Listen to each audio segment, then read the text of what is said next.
Howdy boys, Paul with you here today. I'm gonna do a video about this exhaust brake button here. Let me try to do this. Exhaust brake right here. See, it's lit. Let's put this back up. I made a video recently, but to my surprise, quite a few guys are asking. I have no problem doing another video. I will try to do it from another point of view. This video is for the 6.7 Cummins with exhaust brake. Between the 4th gen and the 5th gen, we have millions of miles on these trucks. To the new guys, it's not a one-man rodeo. So when I talk from experience, it's trial and error, multiple units, multiple trucks, thousands and hundreds of thousands of miles, and all combined, we're in the quite a few millions of miles here. Keep in mind, guys, don't fall off your chair. Not a single turbo has went out. The actuators go out very often, but the actual physical turbo, believe it or not, I know you, my regulars, are going to scream, what about the 600,000 mile truck? Guys, that is an OEM turbo. That turbo is the turbo that came off the assembly line. Exhaust brake, in my opinion, serves two major purposes, and the third one is a personal preference. So I'll try to hit them real quick and update y'all. But it is important to the life of your turbo to use your exhaust brake. Yep, you heard it. So before they had let me fix this camera. Before they had the VGT turbos, they had stationary, right? Just one turbo. So in all reality, as much as I hate the VGT when it came out, I hated it. I'm like, oh, that's a joke. It's gonna go out in no time. Time proved itself. Cummins knew what they're doing as long as you apply it for what it was used. Oh, I have a feeling this video is going to be long. I'm going to try to keep it as short as possible, guys. I do apologize. So, the biggest fear of the VGT is when those vanes aren't moving all that much. So, the VGT, the purpose of a VGT turbo is so it can serve a small turbo purpose and a big turbo purpose. It does not do anything dramatic or drastic, or doesn't do any craziness, but it does serve its purpose, and indeed, it does work. You know, for a smaller to larger turbo and the same size turbo, and those vanes just open and close. Well, the biggest reason why you want to use that that exhaust brake is because it makes that turbo close and those vanes close. So in return, it just chokes out that engine. So the turbo literally chokes out that engine. That's how you get your exhaust brake effect. I don't know if you guys can hear it in the video here. As soon as I stop talking, I would release the accelerator. You could hear it kicking. I have an SMB intake. I got to do a video on this truck. Put an SMB intake, so that does pronounce the exhaust brake a little bit more. These 5th gens, man, they're so quiet. Anyways, so that's one of the main reasons why you want to use your exhaust brake, are for those vanes to clean them off. Second reason is for the life/safety of the brakes. So, I mean, you can separate these two, but I'll keep them in one because it just comes down to one. So all the high-speed braking needs to be done, and I ask of all my guys towing, if there's no heavy traffic behind you, let off the accelerator and hover your foot over the brake. Just let the computer know you're trying to slow down. So it'll downshift the transmission, and it will kick in that exhaust brake. It will make that exhaust brake work, which in return keeps your brakes cool, especially like in a high populated area where there's high traffic. It's a big issue. Your stop and go traffic, if those brakes are piping hot and you gotta stop on a dime, your chances are a lot higher stopping much quicker with warm rotors rather than piping hot, smoking hot rotors. So with that in mind, you guys gotta really consider that, because it is really important to know that you need to keep those brake rotors as cool as possible. So the faster that rotor is spinning, the faster you're driving, the faster that rotor is spinning, so the quicker you will heat that rotor. It's pretty simple. There's two pads, creating friction. So the slower the rotor is spinning and you applying those brake pads, much less heat is being created. So that's why you want to have your exhaust brake. You're doing 60, 70 on the interstate, you let off the throttle, like in my case. Let me show you. That's full manual. So as soon as I let it off, exhaust brake kicks on. Accelerator, exhaust brake. It's a little lazy, but, and I've noticed there's a delay between it actually happening and the camera showing it, but you guys get the point. Then there's a thing called auto. It turns green.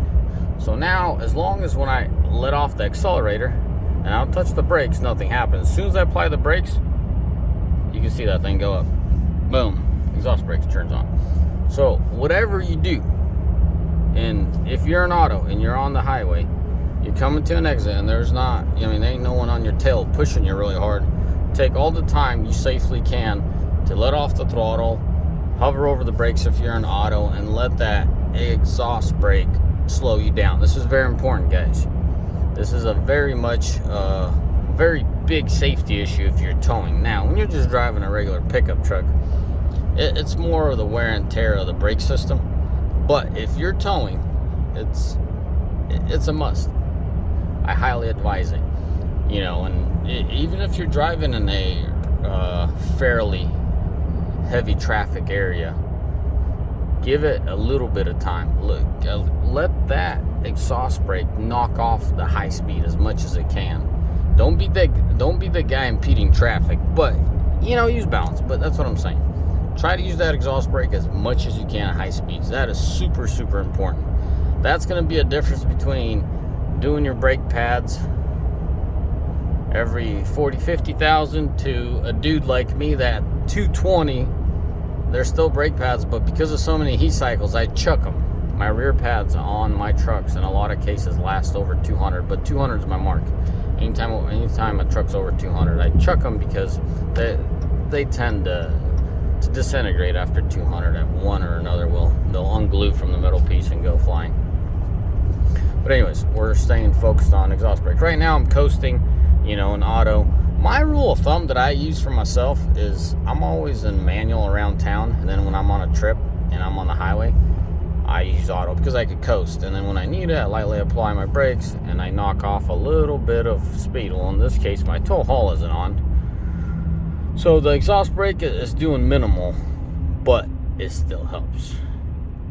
Now, if you're towing, you know, downshift manually or have your tow haul on, and it will do quite a bit. I can't stress that, guys. I can't stress that enough. Guys have called me liars. Guys have called me a liar for towing them. I've done brake pads over 200,000 on the rears. I've done fronts just over 200,000 on my pickups. If my guys are getting at least 150, I know they're a little aggressive, but I know that's still acceptable. It depends. I mean, the guy might do a bunch of local and regional stuff. There's a lot of city driving. That's where your brake pads go to crap a lot quicker versus the guy that's on the interstate doing cross country. So you got to consider that. But keep in mind, we hot shot for the new guys. Anyways, so I can't stress that enough. Now, the third one that I've spoke about is a personal preference. I like it. I like being in control of the situation, meaning the way the vehicle brakes and whatnot. So, like I said, around town, I would have it in manual. Flip it to manual. And if, like in that case, I was coming down that ramp, naturally I would just downshift a couple gears, you know, get a little bit more RPM. The more RPM you have, the harder it brakes. And I would let the exhaust brake knock off that high speed. What is high speed, guys? I like to see up to 40, down to 40. So if I'm doing 70, I like to see that exhaust brake knock it down to about 40, maybe 45, and then I start, you know, actually using my surface brakes. So it's a personal comfort thing. Yes, I like to preserve my equipment and all that, but no, I don't impede traffic. I hope I'm making sense, guys. I really hope I'm making sense to those guys. I mean, I have to. The guys that out there own these trucks, you guys know what I'm talking about. A question that arises often, or I get asked often, is it okay to imply your, for some reason I shut it off. I guess I was trying to go from auto to manual, and then I realized my exhaust brake shut off, so now I turned it back on. That's what I was trying to show in the video. Is it okay to apply your exhaust brake when your engine's cold? Why or why not? Guys, I personally don't like it, honestly. I don't like to throw on the exhaust brake from the get-go. But when you let's just say, perfect your truck. In a lot of cases, it keeps that exhaust brake on your next startup. So if you remote start it, it already has it on and it's doing it. I have not had any issues with the truck keeping it on of that, per se, as far as, my exhaust manifold gaskets went to crap or my turbo actuator went to crap. Never had an issue. But me personally, I'd like to see at least 30 seconds to a minute, some kind of heat in that engine manifold, in that engine, also in the exhaust manifold, so it's not just ice cold and you're just a personal preference, nothing scientific about it. So to answer that question, realistically, no, there's nothing wrong from the get-go to have your exhaust brake and let it kick in. It's always a thing of in the winter when everything's super cold and the computer wants to flip on that exhaust brake to keep it cool. It does it from factory, but it usually kicks it on probably a minute after the truck is idled, is what I've noticed. Maybe if it gets colder or something, it'll do it quicker. But so there's nothing wrong with doing that. Before I wrap up, how does a turbo last so long? Because I'm pretty sure a lot of you guys have heard, oh, these turbos go out. I will talk about turbo because it's right hand in hand with exhaust brake. If you need that exhaust brake or you don't, doesn't matter. I highly advise you to run it all the time. Now, there's another thing you guys got to keep in mind. If you perfect the tuning on your truck, read between the lines, you guys got to keep in mind depends how well it's perfected. In a lot of cases, the perfected tune will maximize the range of those vanes. In the stock format, those vanes don't do 100%, believe it or not. So on a higher mileage truck, if you perfect that tuning, those vanes are going to be there. They're going to have a little bit bigger range. Believe it or not, that's just the truth. And a lot of times they'll get hung up at that maxed open side of things, because that's what I've seen. Once in a while I'll see an actuator, not the actual turbo, but the actuator go out on a maximum side of things. So that's an area where it didn't do the sweep, the VGT, the vanes didn't do the sweep, and now there's so much carbon and the actuator's commanding it to open more and it gets stuck there.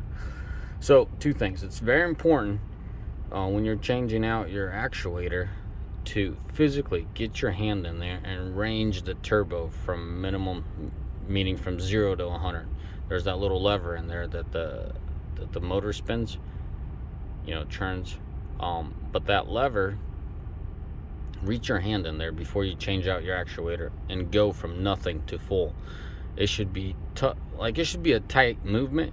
There shouldn't be high resistance. There should be a little bit of resistance, but it should be even. That's the biggest key. From 0 to 100 sweep, it should be a little bit of resistance. That's a good turbo. Have we swapped out turbos in my shop? Absolutely less. Man, I need to make a separate video for this turbo thing, because I've seen guys blow turbos at 120,000, and I myself at 600,000, I'm still running the OEM turbo, and you're like, dude, you're playing with fire. Dude, there's no shaft wear. Like, you're always gonna have a little bit in and out. Hold on a second. You're always gonna have oh God, I really mixed it up. It's one of those things where you look at it and you just do it and you know it, but when you have to explain it to someone, you're lost as heck. Okay, so a little bit up and down is okay. It's the in and out that you're looking for. Up and down is okay, a little bit, not a lot. Just make sure your propeller doesn't touch anything. If you're questioning, is this too much? If your propeller's touching, like you're pushing it up or down, you've pushed your luck. You pull that turbo out. But a little bit up and down is okay, because when the bearings get heated and they expand. The in and out is what you need to be concerned about. If you have in and out playing on that turbo, pull that turbo out. What we've seen, what we've had to do, why we had to replace turbos. One just blew the seals out on it, which was really rare, and that has to do with shutting off your truck normally. You got to warm up your truck just like you got to do cooling it off. I felt like this guy didn't. The driver, it was a company rig, the driver just pulled up, shut it off after a long hill, and toasted the bearings, to be honest, and blew out the seals on the bearings. Anyways, but the one rest of the 3 or 4 times we had to put turbos, and I'm talking the last 6 years, where the turbo is actually at fault is the vanes. The vanes get jacked up. I had a turbo that I replaced, but I knew it was bad from the get-go. I had a truck that was totaled out at 12,000 miles, and when it got hit, one of the vanes got nicked. So on initial startup, when you try to engage the exhaust brake, it would make this weird sound, and I knew it was wrong, but at the time I'm just like, let's see how long this lasts. Nothing wrong with the propeller, it's just the vanes. Nothing's really wrong with them. So I went from 12,000 to 400,000, and we changed out the turbo. That was one turbo I replaced on my truck, but it wasn't natural. It was right after an accident. We heard it, we knew it. We knew that the turbo was hurt. We had a pretty good idea it's the vanes, because it would hang up on very small percentage of the range, and you know, as you're driving it's never in that range. It was specifically when you idled it and you turned on the exhaust brake and it tried to, but anyways, that's the only turbo that got replaced in my fleet, but it was hurt because of an accident. Now, rest of my turbos never got replaced, so that's why I say I never replaced the turbo from regular wear and tear. Obviously, if they hit a guardrail, screwed up quite a bit. Anyway, so guys, I need to wrap up this video. Starting with one thing and talk to another. In the comment section, let me know. I could go from A to Z on these turbos, how to keep them alive. It's very simple, but as I said, some guys are a little over 100, and there's a dude here sitting at 600,000 in them. I said I was gonna replace it at 500, but I don't know. Now I'm just curious, how long does this turbo need to go before there's showing wear on it? You know, in and out, some kind of wear, because the blow by on that truck or the turbo just doesn't show that wear. And I mean, why replace it if it's not broken, right? Anyways, guys, as always, in the comment section, let me know if you guys want to hear about this whole turbo thing. I think I've spoke more than half of it, but I could dedicate a video for it. But as always, may the Lord bless you, and may Almighty find day. Ciao.